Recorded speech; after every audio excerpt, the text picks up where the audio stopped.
할렐루야. 귀하고 복된 수요 예배로 영광을 올리는 여러분의 믿음 속에 순전한 주님의 은혜와 성령의 역사가 함께 하시기를 축복합니다. 말씀의 제목 같이 나눕니다. 묵은 땅을 기경하라. 묵은 땅을 기경하라. 아멘. 아멘. 농사를 짓는 분들은 봄이 되면 그냥 바로 파종하지 않고 밭을 다 뒤집어 엎습니다. 땅이 숨을 쉬게 하고 곡식의 뿌리를 잘 내릴 수 있도록 토양을 만들어가며 이렇게 농사를 시작하지요. 그래서 우리의 믿음의 심령도 마찬가지라 굳은 땅에는 아무리 주님께서 은혜의 단비를 내리셔도 들어가지도 않고 아무리 좋은 하나님의 말씀을 심어줘도 그것이 심겨지지 아니하여서 결국은 메마르고 건조한 영혼으로 살 수밖에 없다는 것입니다. 오늘 하나님의 그 깊은 사랑을 다시 되돌아보면서 믿음의 자리에 서는 은혜가 있길 축복합니다. 요즘 제 아내가 제 얼굴을 이렇게 너무나 사랑스럽고 다정하게 바라봐서 제가 자꾸 물어봐요. 왜 그런데? 하고 이렇게 물어봐요. 그럼 이렇게 이야기하는 거예요. 가발을 쓰지 그래요. 그래서 지금 참 요즘 제가 조금 심란해요. 그래서 나이가 들다 보니까 또 자꾸 또 탈모도 생기고 또 이렇게 변화가 나서 몇 가닥 안 남은 거 이리 넘기고 저리 넘기고 해봐도 쉽지도 않고 어떤 땐 그래요. 말씀 제목 생각하다 그랬어요. 확 머리를 다 기경해버려. 뒤집어 엎고 그럴까? 그 생각도 혹시나 들기도 합니다. 근데 문득 그 생각이 드는 거예요. 사랑의 눈길처럼 나는 느끼고 그런데 한편에는 애처롭게 또 바라보는 또 사랑의 눈길이 있단 말입니다. 하나님이 이스라엘 백성들을 바라보실 때 그런 거예요. 너무너무 사랑스러운데 한편에는 너무너무 애처로운 거예요. 왜 그러냐면 주님의 사랑을 끊임없이 부어주고 내주어도 그것을 받을 줄 모르는 거예요. 하나님이 너무너무 안타까워서 호세아 선지자를 세워가지고 내가 이들을 어떻게 사랑하는지 너는 좀 보여줘라. 그래서 호세아 선지자가 하나님 말씀대로 어떻게 할까요? 그랬더니 너는 저 음란한 여인과 혼인을 하거라 하고 하는 거예요. 하나님, 제가 선지자인데 어떻게 저 음란한 여인과 혼인을 합니까? 이건 말도 안 됩니다. 아니야, 그 여인과 혼인을 해야 된다. 그래서 혼인을 했어요. 자식도 낳았어요. 그런데 이 여자가, 이 고멜이라고 하는 여자가 자꾸 집을 나가지고 또 다른 남자를 만나는 거예요. 하나님이 그러시는 거예요. 가서 데려와라 그래요. 아유, 하나님 어떻게 또 데려옵니까? 그래도 데려와라. 돈이 필요하면 값을 주고라도 사와라. 그래서 그 아내를 나가서 또 다시 데려다 집에다 앉히고 하는데 이스라엘 백성들이 그 모습을 보는 거예요. 선지자 호세아는 어찌하여 저 음란한 여인과 혼인을 해갖고 저렇게 사서 고생을 하는고. 근데 호세아 선지자가 하나님의 뜻을 전하는 거예요. 지금 하나님께서 너희들을, 이스라엘 백성들을 바라보시는 모습이 이와 같느니라. 너희들을 너무너무 사랑하여서 자꾸 데려다 놨는데 너희들 모습을 보니까 이 음란한 고멜과 똑같다는 거예요. 여호와 하나님만을 섬기라고 불러다 앉혀놨는데 계속하여 바알을 섬기고 아세라를 섬기고 우상을 섬기는 것이 주님께서 보실 때는 음란한 여인과 다를 바가 없는 거예요. 근데도 하나님은 사랑과 또 인애가 크셔서 이 헤세드의 사랑을 가지고 그들을 계속 불러들이면서 사랑을 쏟아내는 말씀이 호세아 전체에 흐르고 있는 이야기입니다. 그럼에도 불구하고 안타까운 것은 이 이스라엘 백성들이 하나님께 돌아오질 않는 거예요. 이 기질이 바뀌지 않는 거예요. 성격이 쉽게 안 변하는 거예요. 사람이 바뀐 듯한데 옛날 모습 그대로 있는 거예요. 하나님께서 호세아에게 경고의 말씀을 주신 이야기가 오늘 10장인데 하나님께서 하신 경고는 너희들의 마음밭을 완전히 뒤집기 전에는 너희들이 저 아수르 나라에 다 끌려가서 다시 고생을 하게 될 거다. 지금 그 이야기가 오늘 본문의 전체적인 스토리입니다. 그래서 오늘 이 말씀 통해서 오늘 나는 내 심령 속에 무엇을 기경해야 될 것인가?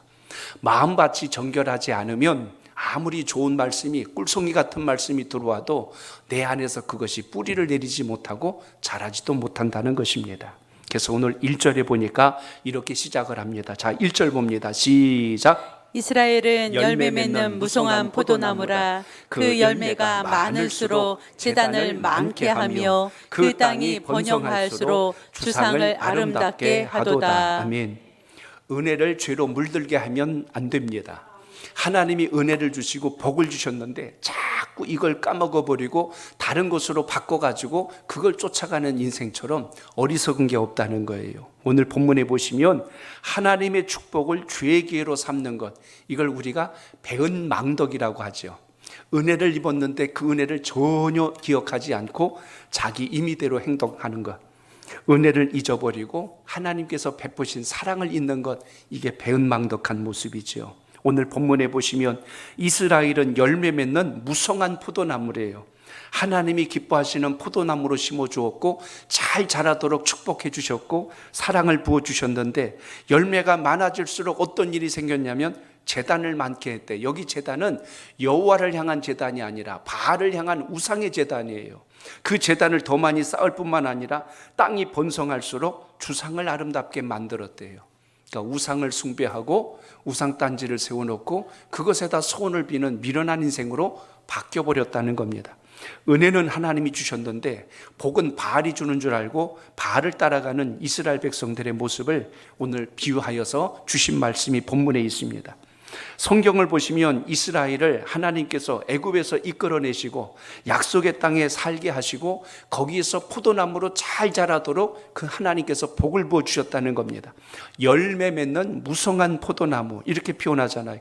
큰 번성을 이루고 윤택함을 입게 해주셨는데 그 복이 주님으로부터 온 것을 까맣게 잊어버리고 이들이 그 땅에서 하는 생각과 행동이 우상을 섬기고 그것이 우리에게 풍년을 가져다 준다고 마음을 다 빼앗겨버린 상태를 오늘 말씀하고 있다는 것입니다. 열매를 맺는다는 것은 사실 포도나무가 맺지만 열매를 잘 맺도록 누가 돌봐요? 농부가 돌보는 거예요. 포도원지기가 돌보는 겁니다.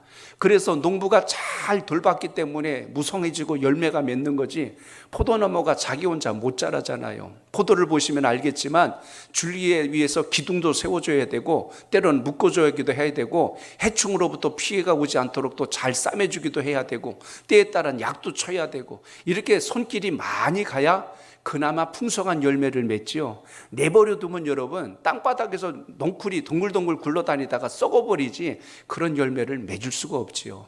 그러니까 결국 모든 그 배후에 하나님의 섭리가 있음에도 불구하고 기억하지 못하고 있다는 이스라엘 백성들의 모습을 오늘 이 10장에서 무성한 포도나무라고 빗대어서 말씀하고 있습니다. 이사야서 5장 1절로 2절에 보면 거기 이런 말씀이 나와요. 우리 같이 읽어봅니다. 시작. 나는 내가 사랑하는 자를 위하여 노래하되 내가 사랑하는 자의 포도원을 노래하리라. 내가 사랑하는 자에게 포도원이 있으며 심히 기름진 산에로다. 땅을 파서 돌을 제하고 극상품 포도나무를 심었도다. 그 중에 망대를 세우고 또 그 안에 술틀을 팠도다. 좋은 포도 맺기를 바랐더니 들포도를 맺었도다. 이사야 선지자도 똑같이 이스라엘 백성들의 모습을 오늘 10장과 같은 비유로 전하는 걸 볼 수가 있습니다. 하나님께서 우리를 좋은 극상품 포도나무로 잘 심어주었는데 이게 자라가지고 망대까지 잘 타고 올라가게 해주고 술틀까지 다 모든 걸 준비해줬는데, 그러면 좋은 포도가 맺을 줄 알았는데 들포도가 맺혀버렸대요. 쓰지도 못하고 볼품도 없는 가장 보잘것없는 열매를 맺게 되었다고 말씀합니다. 결국 하나님의 백성들은 주님께서 예비하신 뜻을 저버리고 하나님이 기뻐하지 않는 것을 계속 쫓아갔다는 거예요. 경고를 주고 그리고 심판의 메시지를 던져줘도 귀뚱으로도 안 들은 거예요. 그게 오늘 3절 4절 이야기입니다. 자, 3절 보세요. 오늘 본문 시작. 그들이 이제 이르기를 우리가 여호와를 두려워하지 아니하므로 우리에게 왕이 없거니와 왕이 우리를 위하여 무엇을 하리요 하리로다. 아멘. 하나님의 사랑과 은혜의 손이 있는데 그걸 뿌리치고 자기 마음대로 길을 가다가 결국은 길을 잃어버리고 두려움에 빠지고 절망에 넘어져 있는 그 상황을 오늘 3절에서 묘사해 주고 있습니다. 하나님께서 복 주신 것을 감사하기는커녕 하나님과 등을 지고 가고 있다는 이야기입니다. 하나님을 경외하지 않는다면 하나님이 나를 구원해 주셨다는 그 감격마저도 다 잊어버리게 돼요. 내가 어디에서 주님께 붙들림 받았는가를 잊어버리면 오늘 이스라엘 백성들처럼 이렇게 방황하게 된다는 것입니다. 그래서 4절이 이렇게 말씀해요. 4절도 봅니다. 시작. 그들이 헛된 말을 내며 거짓 맹세로 언약을 세우니 그 재판이 밭이랑에 돋는 독초 같으리로다. 아멘. 그들이 헛된 말을 내고 거짓 맹세로 언약을 세웠대요. 오늘 이 묘사가 뭐냐면 법정에서 판사가 이제 판결을 내리기 전에 증인을 세워요. 그래서 증인이 이제 그것을 이야기해야 되는데 거짓 없이 이야기해야 되는데 지금 거짓을 말하고 있는 거예요. 여기 보니까 헛된 말을 내고 거짓 맹세로 언약을 세웠대요. 하나님을 사랑합니다. 주님 뜻대로 살겠습니다. 그런데 행동은 어떻게 했어요? 전혀 그렇게 살아내지 못하고 있다는 것입니다. 그게 마치 밭이랑에 돋는 독초와 같다고 그랬어요. 겉모습은 하나님을 섬기는 것 같은데 내면은 전혀 아니라고 오늘 말씀하는 것입니다. 오늘날도 하나님의 축복과 은혜를 죄악을 만드는 기회로 삼아버린다면 이건 정말 안 될 일입니다. 그래서 하나님이 기회 주시고 은혜 주실 때 붙들 수 있는 믿음, 오늘 이것이 여러분의 신앙 가운데 살아있기를 바랍니다. 하나님 대신 물질을 하나님처럼 섬기고 다른 사람을 압제하고 부도덕한 모습으로 자기의 이익을 챙기기 위하여 불의를 저지르고 이런 모든 행위들 자체가 하나님의 뜻과는 거리가 멀다는 것입니다. 지금 북이스라엘 백성들이 그렇다는 거예요. 하나님의 축복을 받았는데 그 복을 가지고 악의 기회로 바꿔버리는 거예요. 그래서 결국 하나님께서 그걸 안타깝게 여기시면서 오늘 이 말씀을 주신 겁니다. 오늘 이 귀한 예배를 드리면서 하나님 주신 은혜와 말씀 앞에 견고히 서는 지혜가 있길 축복합니다. 어제 새벽 예배 때 그런 말씀을 드렸어요. 바둑에 복기라고 하는 게 있다는 거 제가 잠깐 새벽 예배 때 말씀했습니다. 복기를 아실 겁니다. 바둑을 둘 때 자기가 한번 다 두고 나면 다시 한 번 더 내가 어떻게 두었는가를 자기가 그걸 노는 거예요. 저는 바둑을 하는 분들 보면 참 놀랍고 대단한 게, 그게 보통 400수가 넘거든요. 이 수를 어떻게 다 기억하고 제자리에다가 돌멩이를 다시 올려서 놓나. 심지어 상대방이 어디다 놨는가를 혼자 바둑판에 앞에다 놓고 내 거 검은 돌 그쪽 흰 돌을 놔가면서 전체를 놔봐요. 그러니까 이걸 왜 하냐면 그 이세돌 씨가 그런 이야기를 해요. 인터뷰 기사 보니까 이렇게 이야기합니다. 바둑의 승패는 이미 결정났지만 그거로 끝나는 게 아니라 복기가 중요합니다. 그걸 통해서 나의 실력의 위치를 파악하고 다음에 어떻게 둬야 할지를 또 그 방법을 세워야 하는 거기 때문에 사실 이기고 지는 것보다 더 중요한 것이 복기입니다. 이렇게 얘기하는 거예요. 그래서 제가 늘 복기를 뭐라고 말씀드렸냐면 그게 우리로는 기도다 그랬어요. 기도를 통해서 나를 돌아보고 걸어온 발걸음을 점검하고 앞으로 내가 어디로 향하여 가야 할지 방향을 잡는 것. 이스라엘 백성들이 못하는 게 뭐냐면 복기를 못하는 거예요. 하나님이 은혜 주신 것을 까맣게 잊어버리는 거예요. 그 은혜만 기억했다면 오늘 바알과 아세라 섬기지 않았겠지요. 불의한 일을 저지르지 않았을 겁니다. 그래서 시편 116편 12절에 보니까 내게 주신 모든 은혜를 내가 여호와께 무엇으로 보답할까라는 말씀이 있습니다. 주님께서 내게 주신 은혜를 내가 무엇으로 보답할까요? 은혜를 깨달아야 어떻게 해야 될지도 구하는 것처럼 오늘 예배를 드릴 때 하나님이 여러분을 어떻게 사랑하시고 여기까지 인도하셨는가, 이걸 붙드는 지혜가 있기를 축복합니다. 그러므로 오늘 본문에서 우리에게 말씀해 준 가장 첫 번째 의미는 은혜를 죄로 물들게 하면 안 된다는 거예요. 하나님이 주신 은혜를 귀하고 소중하게 간직하여서 주의 역사를 이루길 바랍니다. 여러분 집에 욕실이나 화장실에 가면 거울이 있습니다. 근데 거기 김이 서려버리면 내 모습이 안 비쳐요. 거기에 물방울이 잔뜩 맺혀 있으면 내 모습이 일그러져 버립니다.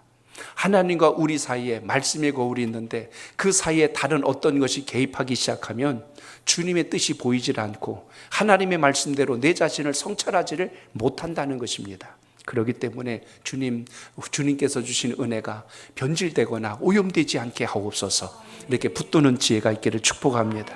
두 번째로 오늘 말씀에서 볼 것은 2절을 읽겠습니다. 2절 시작. 그들이 두 마음을 품었으니 이제 벌을 받을 것이라. 하나님이 그 제단을 쳐서 깨뜨리시며 그 주상을 허시리라. 아멘. 두 마음을 품지 말아야 된다는 거예요. 첫 번째는 은혜를 죄로 물들게 하지 말고, 두 번째는 우리 마음속에 두 마음을 품으면 안 된다. 심장이 하나듯이 우리가 주를 향한 마음이 두 개로 갈라지면 안 되죠. 그래서 의심이란 말이 갈라지다, 쪼개지다 이런 표현도 있지만 오늘 여기 이 두 마음이란 것 자체는 거짓된 마음이라는 겁니다. 앞에 서 있는 마음, 속마음이 다른 거예요. 내 머리로 막 계산하고 내 머리로 다 판단하고, 그런데 주님께서는 이미 우리 속마음을 다 보시잖아요. 그래서 오늘 이 두 마음이라는 것은 하나님 앞에 정직하지 못한 우리들의 모습을 그대로 빗대어서 주신 말씀입니다. 여기 보니까 하나님이 그 제단을 쳐서 깨뜨리시며 그 주상을 허신대요. 그들이 그렇게 복을 줄 알았던 그 우상을, 그들이 그렇게 만들어 놓은 그 주상 자체가 하나님께서는 다 깨뜨리시고 허무셔서 그것이 아무 의미가 없다는 것을 알게 하신다는 겁니다. 그러니까 인생을 살면서 아닌 길을 가다가 나중에 가서 괜히 이 길로 왔다 하고 후회하는 인생이 아니라 주님께서 주신 그 길을 잘 지혜롭게 가는 믿음의 사람이 되시길 바랍니다. 그래서 북이스라엘 백성들을 보시면 자기들이 섬기는 우상들이 자기들에게 번영을 가져다 주는 줄로 착각을 한 거예요. 한마디로 하나님 잊어버린 겁니다. 하나님 잊어버리니까 바알만이 자기의 신인 줄 알고 있는 거예요. 그래서 결국 하나님께서는 그들이 따르고 있는 그 우상은 인격도 없고 또한 소통도 되지 못하며 아무런 생명력도 없는 그런 죽은 나무나 돌에 지나지 않는다는 것을 보여주시고자 그걸 깨뜨리시고 허문다고 말씀하셨습니다. 그래서 신명기에 보면 우리가 하나님을 이렇게 사랑하라고 했어요. 신명기 6장 4절로 6절을 제가 읽어드립니다. 이스라엘아 들으라. 쉐마 이스라엘이라고 하는 이스라엘 백성들의 변하지 않는 진리의 말씀이 있는데요, 거기 보면 우리 하나님 여호와는 오직 유일한 여호와시니 이렇게 돼 있어요. 하나님이 두 분이 아니라는 거예요. 여러 분이 아니라 오직 한 분이시니 너는 마음을 다하고 뜻을 다하고 힘을 다하여 내 하나님 여호와를 사랑하라 이렇게 되어 있어요. 마음을 다하고 뜻을 다하고 힘을 다하여 정말 우리가 주님 앞에 집중하고 있는가를 점검해야 된다는 이야기입니다. 이스라엘 백성들은 이 마음을 놓쳤기 때문에 오늘 여기 2절에서 두 마음을 품었다 이렇게 얘기합니다. 한쪽엔 주님, 한쪽에는 바알. 그래서 자기의 필요에 따라 왔다 갔다 해요. 자기의 필요에 따라. 주님의 은혜가 뭔가를 보고 가야 되는데 나의 필요에 따라 이 신을 붙들었다 저 신을 붙들었다 이런 생각을 가지고 있다는 것입니다. 전적으로 우상을 숭배하는 그들의 행동 자체가 이미 마음이 두 조각이 나버린 거예요. 그래서 하나님은 두 조각 난 마음속에 거하실 수가 없는 분입니다. 그래서 오늘 주님 말씀 통해서 하나님 기뻐하신 자리에 있기를 축복합니다. 이것도 아니고 저것도 아니고 갈팡질팡하니까 길을 잃어버리죠.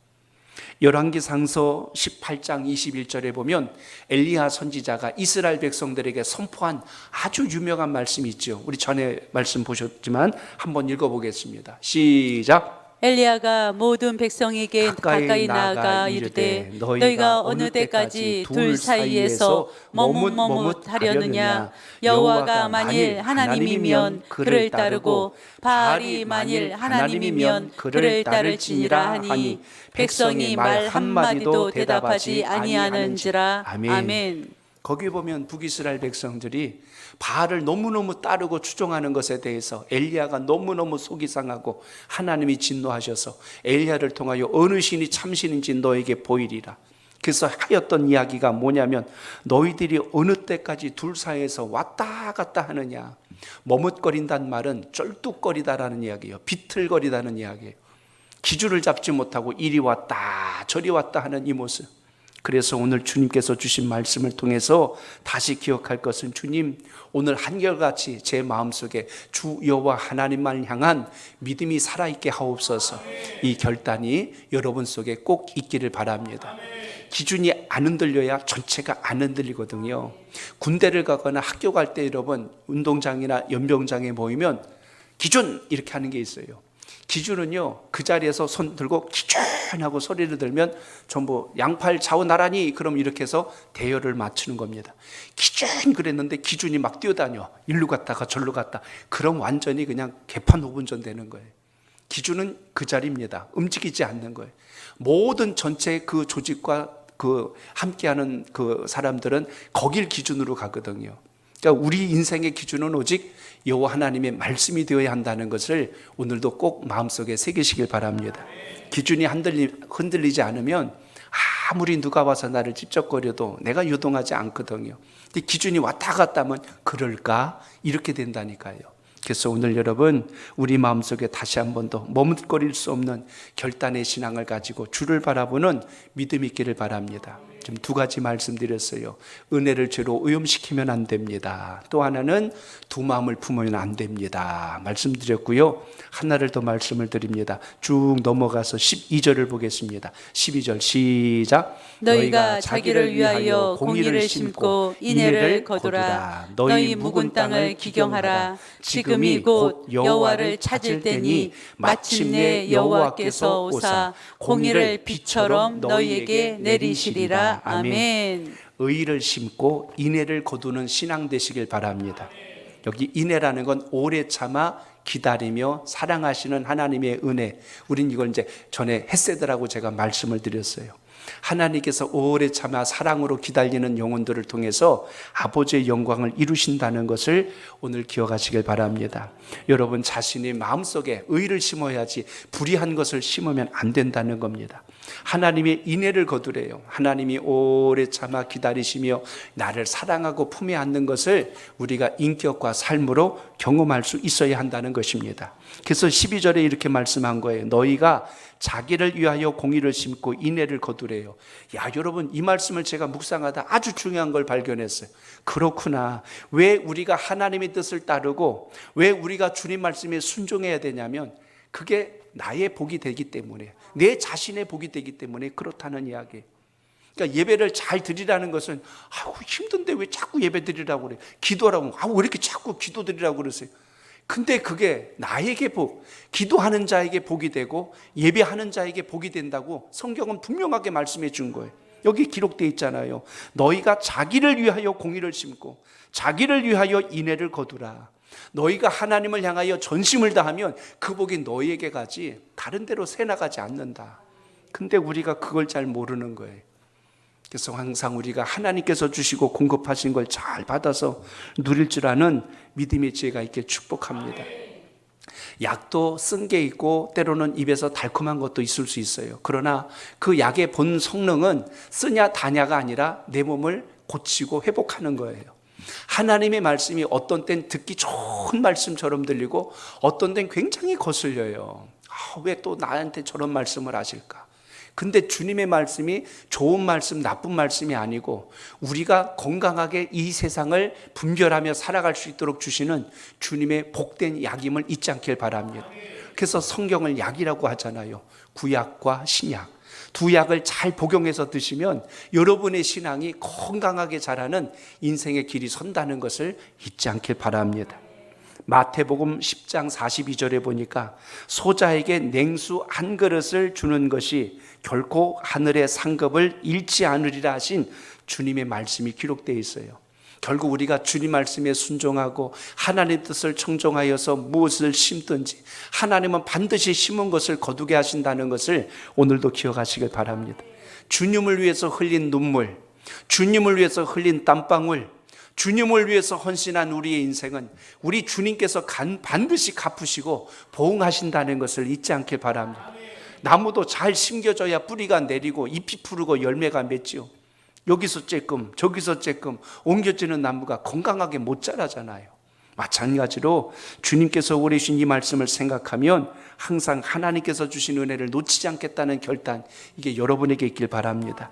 누가복음 6장 38절에 보니까요, 의를 행하는 자에게 은혜를 베푸시되 어떻게 하나님이 복 주신다고 했냐면 누르고 흔들어 넘치도록, 이렇게 돼 있어요. 한번 따라합니다. 누르고 흔들어 넘치도록. 옛날에 먹고 살기 힘들 때는요, 주걱으로 밥을 푸면 솔솔솔솔솔 해가지고 이렇게 부풀 해가지고 많게 했어요. 근데 그것도 뚜껑 닫아가지고 막 흔드는 사람이 있어요. 그러면 이게 반쪽으로 쪼그라들어 버려요. 그래서 그냥 좀 넉넉하게 보기 좋게 먹지 꼭 그렇게 해요. 근데 여러분, 우리 신앙은 부풀린 신앙이 아니에요. 여기 보니까 누르고 흔들어서 넘치도록. 옛날 쌀 장사하면 부자 된다는 말 들어보셨을 겁니다. 왜 부자가 될까 봤더니요, 제가 쌀 장사하는 제 고등학교 동창이 있거든요. 그 아버님이 쌀 장사를 하셨는데 그때 얘기해 주더라고. 쌀을 할 때 대박으로 푸는데 보통 이렇게 싹 긁어야 되는데 이렇게 안 긁고 이렇게 긁는데, 이거 영업 비밀 제가 알려드린 거예요. 영업 비밀. 이거 이렇게 긁으면 그게 아무것도 아닌 것 같은데 한 대마다 고기를 싹 파가지고 긁으면 그게 나중에 한 대밖에 나오는 거예요. 이렇게 해가지고 버는 방법도 있다고 그런 이야기를 해주더라고요. 근데 하나님은 인색하게 깎고 파내시는 분이 아니라 누르고 흔들어서 넘치도록, 누른 다음에 흔들으면요 신기하게 그 사이로 더 내려가서 꾹꾹 눌려지거든요.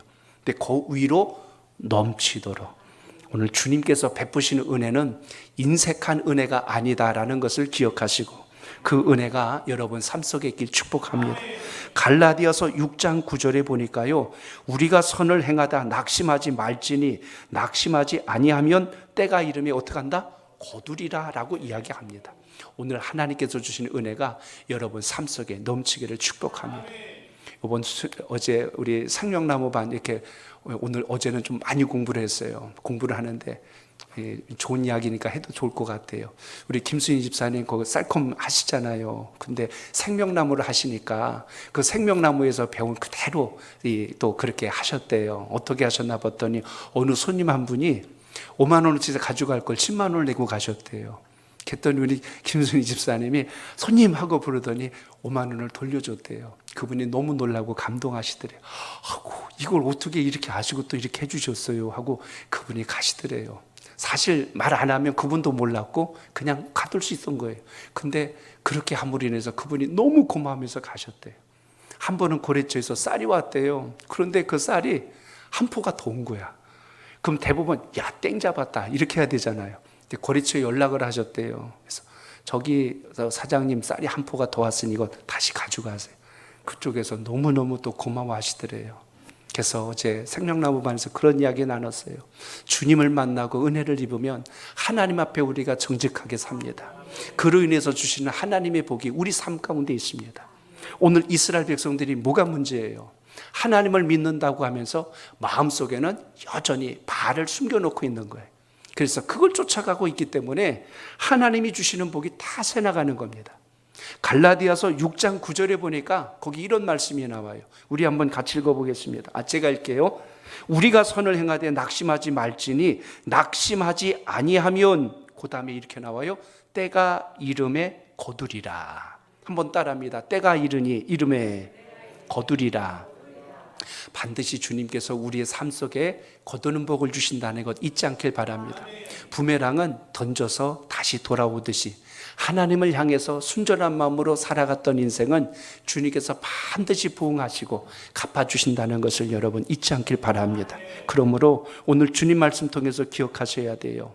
오늘 농부가 농사를 지을 때도 열매를 바라보고 열심을 다하듯이 주님께서 우리에게 복을 주실 때 적당히 대충 주시는 복은 없어요. 모든 것에 좋은 것을 주신다면 오늘 그것을 잘 붙들고 믿음 안에서 형통의 길을 걷는 은혜가 있기를 축복합니다. 그래서 고린도후서 6장 2절에 보니까요, 보라 지금은 은혜 받을 만한 때요. 같이 그렇게 나오죠. 뒤에 거기만 읽습니다. 보라 시작. 보라 지금은 은혜 받을 만한 때요. 보라 지금은 구원의 날이로다. 아멘. 주님께서 우리의 삶 속에 주신 것, 복은 항상 언제냐면 지금이라고 오늘 기록합니다. 이 다음에 복 받을게요 하지 마시고 오늘 주님 안에서 은혜와 복을 입는 하나님의 사람 되시길 바랍니다. 이 다음에 충성할게요가 아니고 오늘 충성하는 여러분의 충성이 이 다음에 좋은 열매로 거두게 하신다는 것을 오늘 기억하시길 바랍니다. 그래서 하나님의 은혜를 받기 위해서 먼저 우리가 해야 될 게 있어요. 여기 본문에 보니까 묵은 마음은 묵은 땅을 기경하라고 했는데 이것은 땅이 씨앗이 떨어지면 잘 내릴 수 있도록 만들기 위해서 하는 가장 기초적인 작업입니다. 그러니까 농사를 할 때요, 쌀 농사를 하든 밭 농사를 하건 가장 먼저 하는 것이 땅이 숨을 쉬게 만드는, 여기서부터 출발하는 걸 보면 지금 이스라엘 백성들의 문제가 뭐냐면 하나님이 은혜가 없는 게 아니고 하나님의 자비로우심이 없는 게 아니고 이걸 담을 수 있는 그들의 그릇이 준비가 안 된 거예요. 그래서 오늘 이 말씀을 주시는 겁니다. 그 마음을 뒤집어서 옥토로 만들라는 거예요. 우리 마음밭에 대한 이야기가 마태복음에 보면 우리 마음밭을 네 가지로 이야기하죠. 첫째는 돌짝밭, 길가가 있고요. 두 번째는 돌짝밭이 있고, 세 번째는 가시떨기밭이 있습니다. 그리고 네 번째는 옥토가 있어요. 네 가지가 우리의 마음밭인데 어디에 씨앗이 떨어지느냐에 따라 다른데 사람마다 이 넷 중에 하나에 속한다는 겁니다. 그래서 첫 번째는 길가라고 하는 것은 여기 떨어진 씨앗은요, 사람들이 밟거나 새들이 쪼먹기 때문에 이건 자라질 못하죠. 결코 뿌리를 못 내립니다. 우리의 마음이 딱딱한 묵은 땅과 같이 굳어버리면 거기 아무리 주님의 말씀이 떨어져도 뿌리를 내리지 못해요. 자라지 못한다는 것입니다. 돌짝밭도 마찬가지예요. 떨어지기는 했는데 그 돌짝은 뿌리가 내릴 수 있는 땅이 아니지 않습니까? 당장은 내린 것 같은데 결코 오래가지 못해서 말라 죽어버려요. 그리고 가시떨기도 똑같아요. 하나님의 말씀이 떨어졌는데 처음에는 쭉 자라는 것 같은데 시련이 오고 고난이 오면 자라다가 시들어버리거나 죽어버리는 것. 그래서 그 말씀 속에 보면 우리 심령이 바로 옥토와 같이 좋은 땅이 되었을 때 거기에 무엇을 심든지 30배, 60배, 그 다음에 90배가 아니고 100배. 하나님께서 주시는 은혜의 복은 이렇게 우리에게 역사됨을 잊지 않길 바랍니다. 그러므로 오늘 주님 말씀을 통하여 은혜 입는 하나님의 사람들이 믿음의 지혜를 가지고 승리하는 삶의 결단이 있기를 주 이름으로 축복합니다. 그러므로 이제는 우리가 어떻게 해야 될까요? 바뀌어야 될 게 있다는 거예요. 내 속에 아직도 굳어 있는 것, 옳지 않은 것, 이것이 있다면 주님께서 주신 좋은 것으로 바꿔서 그게 오늘 내 심령을 기경하는 겁니다. 주님의 말씀을 많이 들어서 지식으로 하는 사람이 아니고 그 말씀 때문에 내 삶의 변화를 일으킨다면 그때부터 우리에게 놀라운 역사가 시작된다는 것을 오늘 기억하시길 바랍니다. 간혹 그런 분들이 있어요. 내가 맞아 죽는 한이 있어도 절대로 이건 내 말이 맞아, 저 사람이 틀려, 막 이렇게 하면서 싸우고 다투는 경우들이 있어요. 근데요, 내 마음밭이 기경이 되고 내 묵은 마음이 정결한 사람은 이렇게 이야기합니다.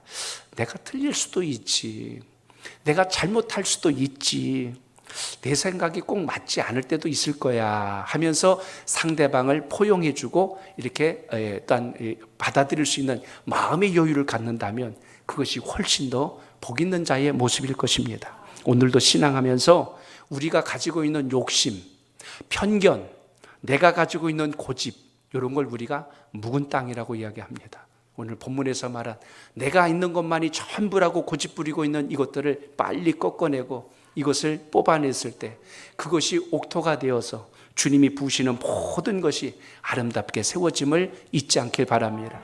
단단한 땅에는요, 은혜의 단비가 내려도 스며들지를 않아요. 우리의 마음밭이 주님의 것으로 잘 열려 있으면 하나님께서 주신 것으로 충만해진다는 걸 잊지 마시고 이 믿음과 이 복이 여러분 삶 속에 있기를 주 이름으로 축복합니다. 오늘도 감사로 한 달을 시작하되 오늘 여러분 기도하실 때 주님, 제 마음속에 혹시라도 굳어있는 마음이 있다면, 두 마음이 있다면, 은혜 중에 죄로 물든 것이 있다면 주님께서 깨끗하게 정결하게 하옵소서. 오늘 이 마음으로 기도하셔서 복되게 쓰임받는 여러분의 믿음 되시길 바랍니다.